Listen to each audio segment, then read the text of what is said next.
নমস্কার, আমি doctor Siddhartha Mani, consultant interventional cardiologist, R N. Tagore hospital, মুকুন্দপুরে। আজকের আপনাদের সাথে আলোচনা করব একটা অন্যরকম বিষয় নিয়ে, যেটা নিয়ে সচরাচর আমরা আলোচনা কম করি। আজকের আমাদের সঙ্গে আমরা পেয়েছি আমারই কলিগ, আমরা একই ইউনিটে কাজ করি, ডক্টর কৌশিক মান্না। ও কিছু মাস হলো আমাদের সঙ্গে জয়েন করেছে এবং আমি এবং কৌশিক আমরা একসাথেই কাজ করছি এক ইউনিটে। তো আজকের ওকে নিয়ে আমরা একটা নতুন বিষয় নিয়ে আলোচনা করব। আমরা সচরাচর যে রোগগুলো নিয়ে আলোচনা করে থাকি সেটা হচ্ছে হার্টের ব্লক, অ্যাঞ্জিওগ্রাম, অ্যাঞ্জিওপ্লাস্টি, স্টেন বসানো, বাইপাস, বিভিন্ন খাদ্যাভ্যাস নিয়ে আমরা আলোচনা করেছি। আমরা আলোচনা করি পেসমেকার নিয়ে এবং বিভিন্ন উন্নত ধরনের পেসমেকার নিয়ে।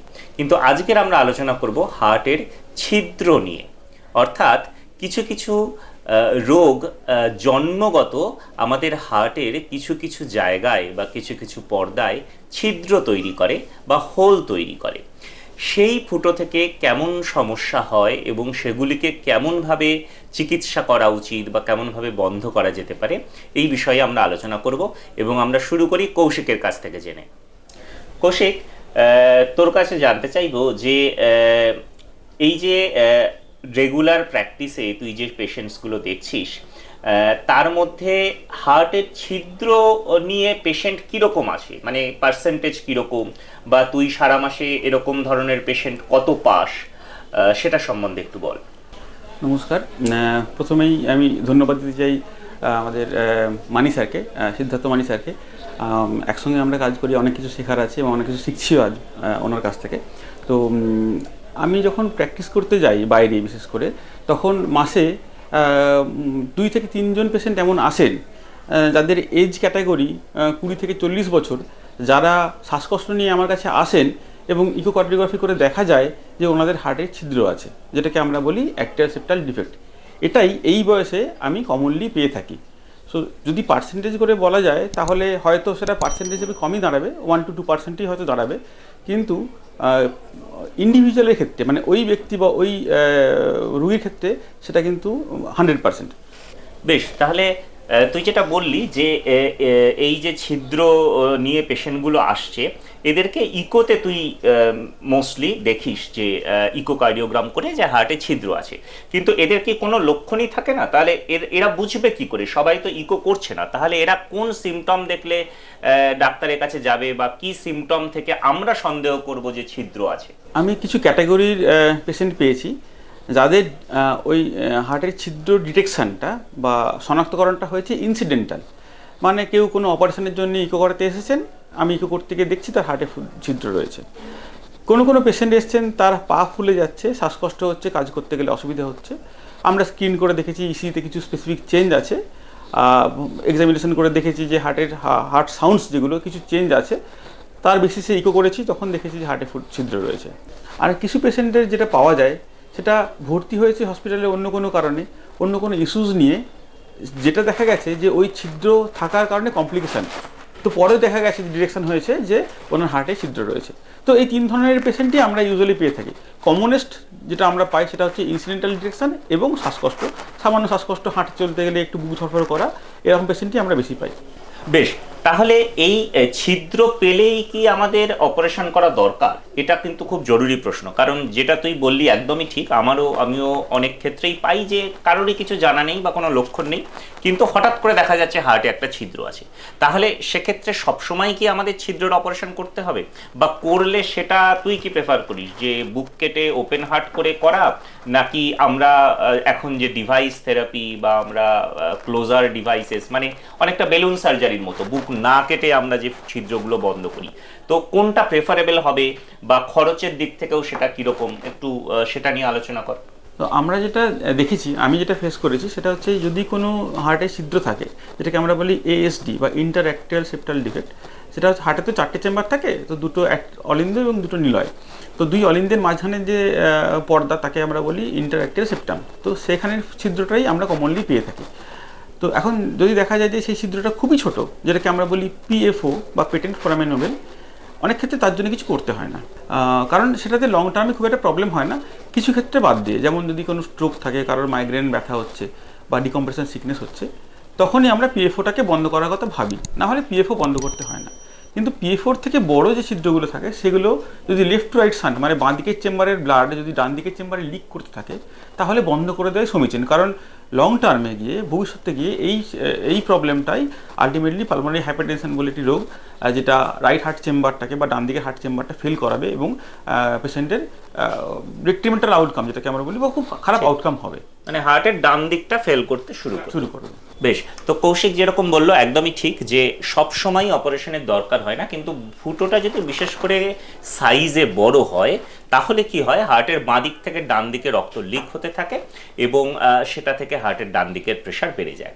তো এই ফুটোটা আগে বেশ কিছু বছর আগেও বন্ধ করার কথা হলেই আমরা কিন্তু সার্জারি বা ওপেন হার্ট সার্জারির দিকে যেতাম, কিন্তু এখন আমরা যেটা করছি যে আমরা ডিভাইস ক্লোজার করছি। আমি কৌশিক আমরা দুজনেই যথেষ্ট পরিমাণে ডিভাইস ক্লোজার আমরা রিসেন্টলি আমাদের হসপিটালেও অনেকগুলো করেছি খুব সাকসেসফুলি, এবং সেটাতে যেটা পদ্ধতিটা আমি খুব সংক্ষেপে একটু আপনাদের দেখাই। ধরা যাক এইখানে পেশেন্টের হার্ট, আমি খুব সহজভাবে আঁকার চেষ্টা করছি। এরকম 4টে চেম্বার, পেশেন্ট এভাবে দাঁড়িয়ে আছে, এই জায়গাটায় ফুটোটা থাকে, যেটার কথা আমরা আলোচনা করছি এট্রিয়াল সেপ্টাল ডিফেক্ট বা এএসডি। এই রোগটা হচ্ছে এএসডি। আমরা এই কুঁচকি দিয়ে যেমন অ্যাঞ্জিওগ্রাম করি সেখানে একটা চ্যানেল বানাই এবং সেই চ্যানেলের মাধ্যমে ভেনের মধ্যে আমরা প্রবেশ করি এবং সেই ভেনের মধ্যে দিয়ে আমরা একটা তার পাঠিয়ে এই ফুটোটাকে ক্রস করে হার্টের ডান দিক থেকে বাঁ দিকে চলে যাই। এই তারের ওপর থেকে আমরা একটা বেলুনের মতো, একটা চাকতির মতো ডিভাইস, যেটাকে বলে এএসডি ক্লোজার ডিভাইস, সেই ডিভাইসটাকে পাঠাই। এই চাকতিটা এখানে গিয়ে খুলে যায়, আমরা টেনে এই চাকতিটাকে সেপ্টামের একদিকে আটকাই। এর একটি দ্বিতীয় চাকতি আছে যেটা হার্টের ডান দিকে আটকাই। অর্থাৎ জিনিসটা কিরকম হয়, এইটা যদি আমাদের হার্টের সেপ্টামের ফুটোটি হয়, মনে করা যাক এইটা আমাদের ফুটোটা, তাহলে একটা চাকতি এই দিকে আটকে যাবে, আরেকটা চাকতি এই দিকে আটকে যাবে, গিয়ে ফুটোটিকে বন্ধ করে দেবে। তো এই যে অপারেশন আমি দেখালাম বা এই যে পদ্ধতি, আমরা দেখুন বুক কাটলাম না, আমরা পেশেন্টকে কিন্তু জেনারেল অ্যানাস্থেশিয়া বা অজ্ঞান করলাম না, আমরা পেশেন্টকে বাইপাস মেশিনে তুলতে হলো না, বা কোনো রকমের কোনো ইনভেসিভ ভেন্টিলেটরে দেওয়া কিছুরই প্রয়োজন হলো না। পেশেন্ট সম্পূর্ণ সজ্ঞানে, যেমন আমরা অ্যাঞ্জিওপ্লাস্টি করে থাকি, পেশেন্ট শুয়ে শুয়ে আমাদের সাথে কথা বলে, ইন্টারঅ্যাক্ট করে এবং আমরা আমাদের কুচকির যে চ্যানেল করেছি গ্রয়নে, সেখান থেকে খুব সহজে বিনা রক্তক্ষরণে এই ফুটোটিকে, ছিদ্রটিকে বন্ধ করতে পারি। তবে অবশ্যই সব ছিদ্রের ক্ষেত্রে এই পদ্ধতি যে সফল হবে তা নয়, কারণ ছিদ্রের কিছু মাপঝোঁকের ব্যাপার থাকে যে কোন ছিদ্রটি আমরা বন্ধ করতে পারবো ডিভাইসের দ্বারা। কিছু কিছু এমন সিচুয়েশন থাকে যেখানে হয়তো ছিদ্রটিকে ওপেন হার্ট করেই সারাতে হবে, বন্ধ করা যাবে না। তো এগুলি ডাক্তারের পরামর্শ মতোই করতে হবে এবং যদি এই ডিভাইস ক্লোজার করা যায় তাহলে কিন্তু অনেক কম খরচে এই অপারেশন করা যায়। তো এই অপারেশনের পরে কৌশিক পেশেন্টের কি চলাফেরা বা তাদের জীবনধারায় কোনো রেস্ট্রিকশন থাকবে, নাকি তারা সম্পূর্ণ স্বাভাবিক চলবে, বা কি কি সাবধানতার কথা তুই তোর রোগীদেরকে বলিস এই অপারেশনের পরে? এটা খুবই গুরুত্বপূর্ণ একটা প্রশ্ন, কারণ অনেকেরই বলেন যে আমরা একটা ডিভাইস বুকে বসিয়ে দিলাম, তো সেই ডিভাইসটা কোনো প্রবলেম করবে কিনা, আর অপারেশনের পরে পায়ে চলাফেরাতে কোনো রেস্ট্রিকশন থাকবে কিনা। তো আমার যেটা আমরা ফলো করি সেটা হচ্ছে কি, আনকমপ্লিকেটেড ক্ষেত্রে যেখানে কোনো কমপ্লিকেশন হয় না, সহজেই ডিভাইসটা বসিয়ে দেওয়া যায়, আমরা তার পরের দিন বিকেলে রুগীকে ছেড়ে দিই। কিছু প্যারামিটার্স দেখে নিই, একটা এসিজি করে দেখে নিই, একটা ইকোকার্ডিওগ্রাফি চেক করে দেখে নিই যে ডিভাইসটি কোনো আর রেসিডুয়াল কোনো লিক হচ্ছে কিনা, আমরা বিকেলেই ছেড়ে দিই এবং পেশেন্টকে বলি তার পরের দিন থেকে উনি স্বাভাবিক কাজকর্মে ফিরতে পারবেন। আচ্ছা, এখানে একটি কথা বলার, যে ডিভাইসটা বসানোর আগে কিছু প্রিরিকুইজিট থাকে, যেমন হচ্ছে কিছু ওষুধ। সেটা হচ্ছে ডিভাইস বসানোর আগের দিন রাত্রেবেলায় আমরা অ্যান্টিপ্লেটলেট লোড করি, কারণ ডিভাইসটা তো ফরেন মেটেরিয়াল, একটা মেটাল একটা মেস, তো এই ফরেন মেটেরিয়াল ব্লাড কন্ট্যাক্টে এলে একটা ব্লাড ক্লট হওয়ার চান্স থাকে বা থ্রম্বোসিস হওয়ার চান্স থাকে। সেই জন্যই অ্যান্টিপ্লেটলেটটা দেওয়া হয়, যাতে 3 থেকে 6 মাস যতক্ষণ না পর্যন্ত ওটা এন্ডোথেলিয়ালাইজড হচ্ছে ওই একটা অ্যান্টিপ্লেটলেট খেতে হতে পারে। ঠিক, একটা দুটো ওষুধ হয়তো আমরা অনেক দিন খেতে পারি, চালিয়ে যেতে পারি, কিন্তু আদারওয়াইজ যদি স্টেবল হয়ে যায় আমাদের আর খুব একটা ওষুধও লাগে না, পেশেন্ট হয়তো সম্পূর্ণ স্বাভাবিকভাবেই বাকি জীবনটা কাটিয়ে দেবে। তো একদমই, তো সেটাই আমরা আলোচনায় যেটা বুঝলাম যে এই পদ্ধতিটাও খুবই সহজ, কম খরচের, এবং যদিও সব ক্ষেত্রে এটা সম্ভব হয়তো হবে না, কিন্তু অনেক ক্ষেত্রেই যদি ইকোকার্ডিওগ্রাফিক মাপঝোঁকগুলো ঠিক থাকে তাহলে আমরা বুক না কেটেই এভাবে ছিদ্র বন্ধ করতে পারি।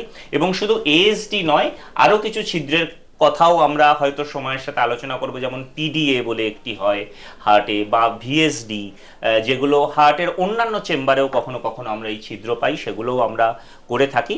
বাট এই বয়সে, যেটা কৌশিক বলছিল যে 20, 30 বা 40 বছর বয়সে যে ছিদ্রগুলি আমরা পাই তার মেজরিটি হচ্ছে এট্রিয়াল সেপ্টাল ডিফেক্ট। তো বাকি ছিদ্রগুলি অনেক কম বয়সে ধরা পড়ে যায় এবং খুব ছোট বয়সেই তাদের হয়তো অপারেশন হয়ে যায়। তো আপনাদেরও যদি কারোর ক্ষেত্রে এরকম ইনসিডেন্টালি বা ইকো করতে গিয়ে ছিদ্র ধরা পড়ে, তো অবশ্যই ডাক্তারের পরামর্শ নিন এবং জেনে নিন যে সেটা সময়ের সাথে, বয়সের সাথে কোনো সমস্যা করবে কিনা।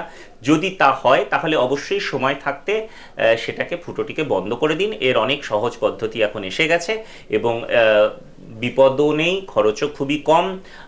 তো অবশ্যই আমি বলবো যে ছিদ্রটিকে ফেলে না রেখে অবশ্যই সময় মতো সেটিকে বন্ধ করে দিন। তো কৌশিককেও অনেক ধন্যবাদ দেবো আমাকে জয়েন করার জন্য, এবং আমরা আশা করব যে আগামী দিনেও বিভিন্ন টপিক নিয়ে আমি এবং কৌশিক আপনাদের কাছে আসবো, অনেক আলোচনা করব, এবং আপনারা ভালো লাগলে অবশ্যই শেয়ার করবেন, আমাদেরকে কমেন্টস জানাবেন। যদি আপনাদেরও কোনো বিষয়ে আলোচনা শুনবার ইচ্ছে থাকে, কোনো ভিডিও আপনারা আলাদা করে চান যে এই বিষয়ে ভিডিও হোক, তাহলে আপনারা কমেন্ট সেকশনে জানাবেন।